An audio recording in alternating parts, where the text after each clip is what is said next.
Under step number 5, we're going to be defining the activity. And what we're doing is we're going through the drawings and the specs, and we're identifying all the individual tasks that need to be complete in order to complete construction. We can have milestones like notice to proceed, substantial completion. We can have regular tasks that have assigned durations like form concrete, pour concrete, those type of items. So what I like to do is I like to start off with milestones. Under the pre-con items, you use our sample project here. We're going to go ahead and insert a task, and we'll go ahead and name the first one. We'll say NTP. That's the very first one. We're going to go ahead and put it under some pre-con items. Go ahead and indent so that you see it becomes a sub summary task. And we're going to go ahead and um, for the submittals, we'll develop a submittal. So we'll put submittal 030000 concrete. Okay. We'll develop a submittal for that. We'll go ahead and indent it. So we're going to go through all the individual items, and this is very specific to the scope of work, obviously. So I can't go through and identify every individual task that would take place. I can, however, switch over to the project that we've been using as a sample, and I can show all the individual activities here. What I will say is there's some, good practices. Okay, number one, in naming structure. Everything needs to be verb, noun, quantifiable. Now you can see this one right here. It says field layout survey. Okay, instead of just saying field layout survey, we want to say layout survey site. Okay, verb, layout, survey, and noun, site. Now it's assumed it's 100%, so it should be verb, noun, quantifiable. So if it was layout, survey, site, northwest side, it's clearly quantifiable. So verb, noun, you need to make sure. Here's another one here, HVA submittal, right? Instead of saying that, we can put HVA submittal development. So, and as a naming structure, we probably want to put submittal development first and then put HVAC. Because when we're looking for individual activities, we want to be able to quickly pull things up from a drop-down menu um, based on the names. If you're doing phasing, it's very important that all the activities within every phase match up. The descriptions match up. And I'm not saying exactly. You can have form concrete phase 1, form concrete phase 2. What you don't want to do is change the verbiage up to where it's off a little bit, and it can cause some confusion when you do the phasing of individual items. So I know with interior construction, typically we'll do some phasing, and it can confuse things. So um, so we wanted to develop task, and this is the single most difficult step, and this is where people mess up because in order to take a set of drawings and develop tasks from it, you have to have an understanding of the scope. So by creating a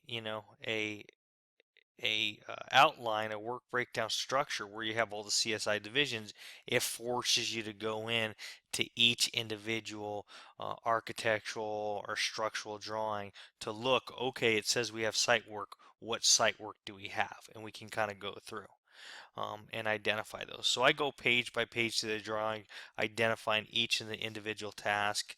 Um, to give you an example of how to, site work's a great example. You can say rough grade, and you can say finish grade, right? So we don't have to know every piece and part.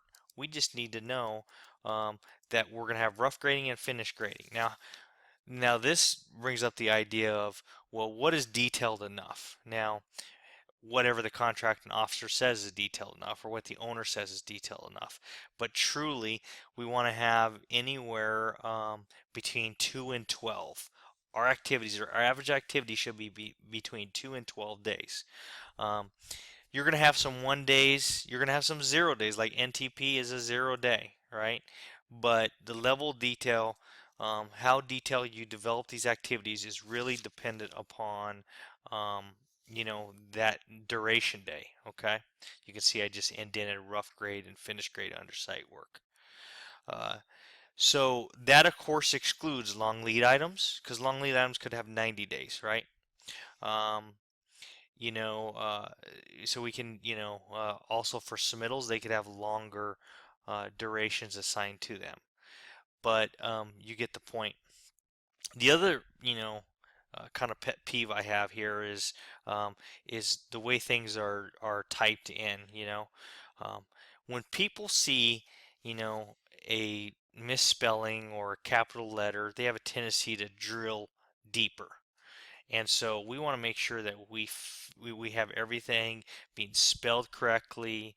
Um, we want to have everything capitalized with the first letter. You can see that, I go verb, noun, quantifiable, but I also, when I do verb, noun, quantifiable, I capitalize each individual word within the description. Those type of consistencies will help a schedule get approved. At the end, you should always go ahead and go to format and do um, a spell check, and I believe it's under, oh, sorry, it's not on format, it's under project. And just go ahead and do a spell check, and I'll go in through each individual item and say it should be spelled like this. You can agree or disagree, but the whole point is make that deliberate step to go through, make everything verb, noun, quantifiable, have capital letters for the each word, like submittal, development. Each letter, first letter is identified as a capital letter. Um, Having consistency from descriptions in case you do phasing. All those items matter. Um, Very important to getting something approved.